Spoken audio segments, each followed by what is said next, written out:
Yeah, boy.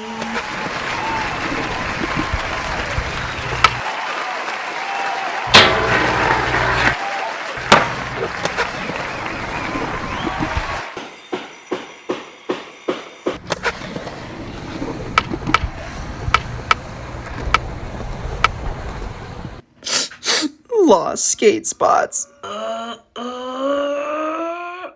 What is up, guys? Welcome to another episode of Lost Skate Spots, episode 6. Super pumped on this one. Have a lot of memories from really just one day at this spot because I'd only been to it once. Today's episode is going to be on Woodward Skatepark. It used to be out at Grapevine Mills. I know it meant a lot more to a lot more people than me, but I do have a really special memory there that I'll share a little bit later. Let's get into the episode. Before I do, I just wanted to let you guys know, obviously we usually do the Dallas Skate Spots series, and we'll continue that next Friday. We do have some Dallas Skate Spots apparel now. We have face masks, we have hoodies, we have shirts, so if you want to check that out, you can. Link will be in the description below. Anyways, let's get started. I'll stop trying to sell you stuff. Let's do this.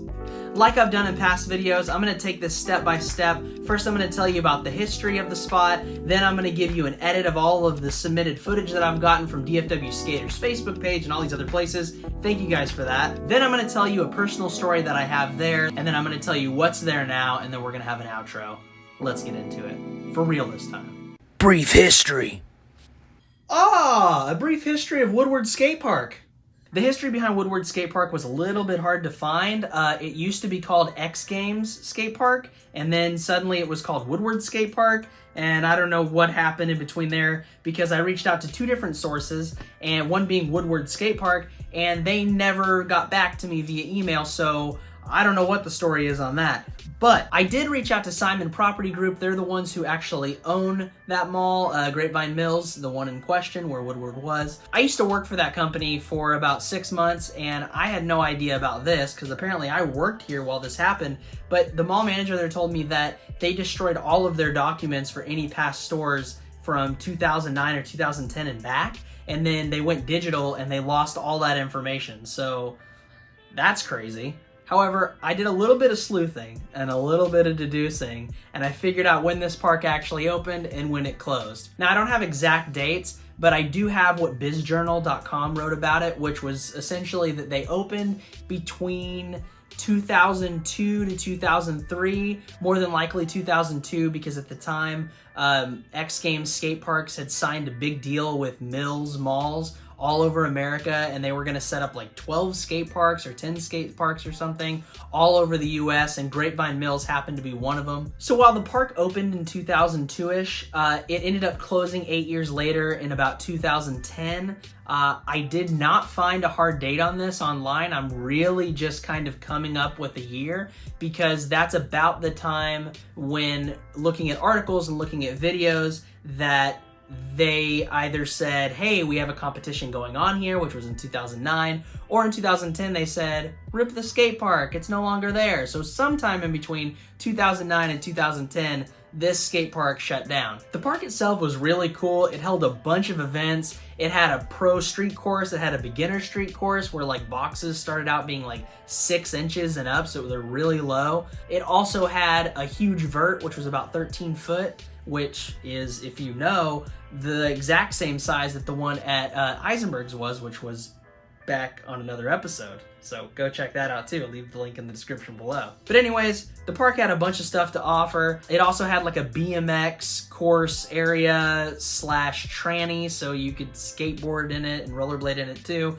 but it was more for like BMX and just like tranny dogs, as they say online. I don't know if anyone uses that anymore. But it was a great park, and I'll tell you my story about it. But first, I wanted to play you an edit of all the footage that got sent in to me when I posted this up on DFW Skaters and some other places. We got a lot of really great footage.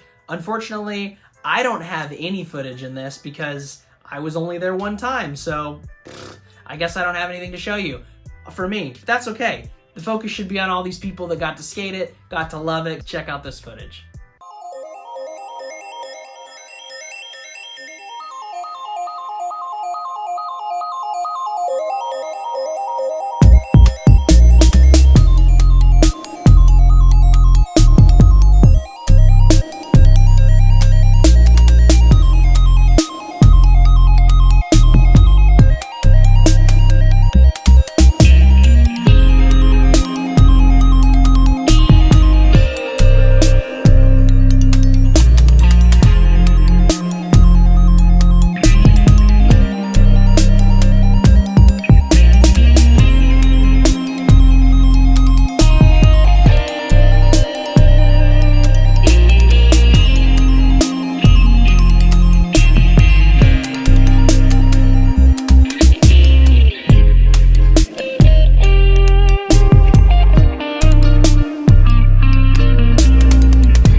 huge shout out to everybody who was able to send me footage for that edit. I was psyched that everybody sent me so much footage and that I could pull some off YouTube and just make a cool edit like that. It was awesome. So thank you guys so much. Story time.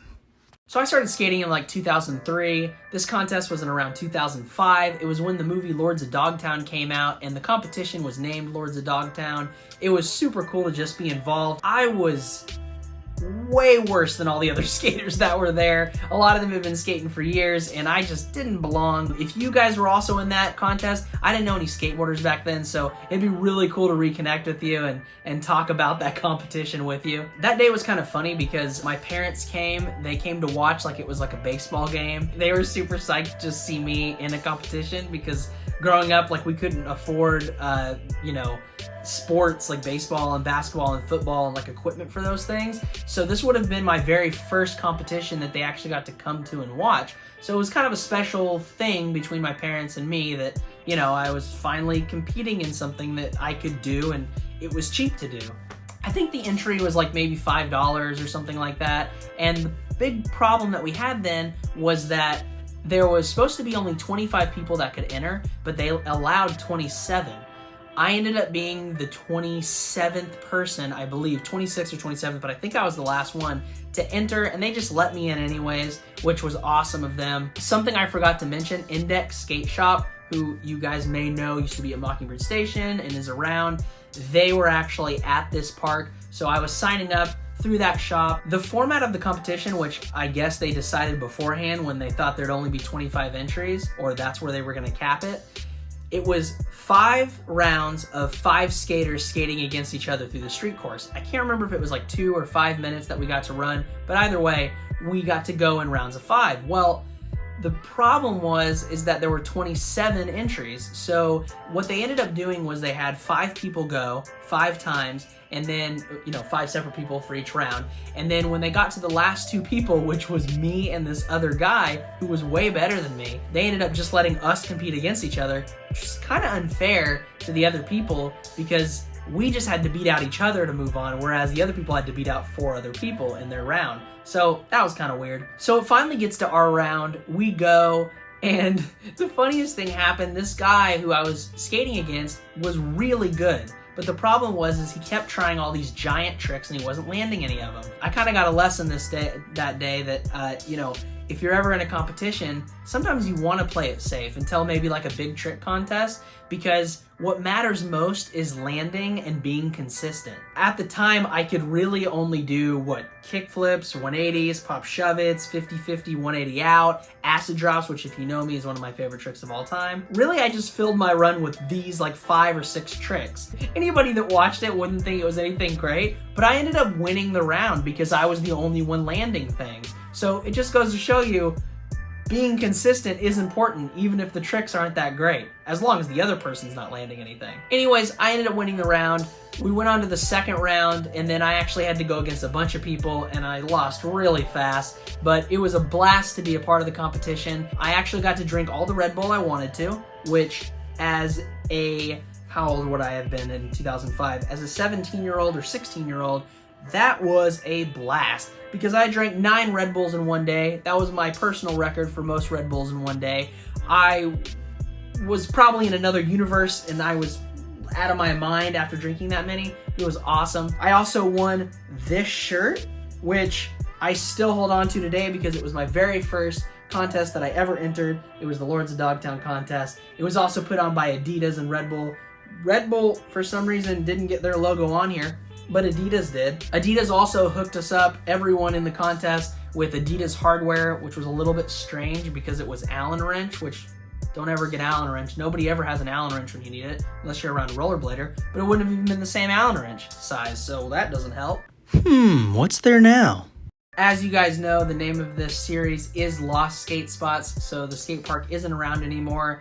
There is now a Legoland there with a bunch of screaming kids, which actually the park might have been a place where a lot of screaming kids were too, but probably not as many as Legoland. Thank you guys so much for watching and for submitting all of the videos. I hope you guys enjoyed this episode. I had a blast making it and reminiscing about my very first skate competition. Super fun. I wanted to tell you guys really quick, If you haven't seen any of my other videos, my website, shredsocial.com, with a bunch of skate spots all over Dallas is up now. I'll put a link right here, and I'll put a link in the description below. We've also just released apparel, so again, if you want to check that stuff out, we have Dallas Skate Spots apparel, and we have Shred Social apparel, all that cool stuff. So go check that out. Next week, I'll be back with the Dallas Skate Spots episode. Don't know where it'll be, but I guess we'll see. I'll see you guys then. Peace!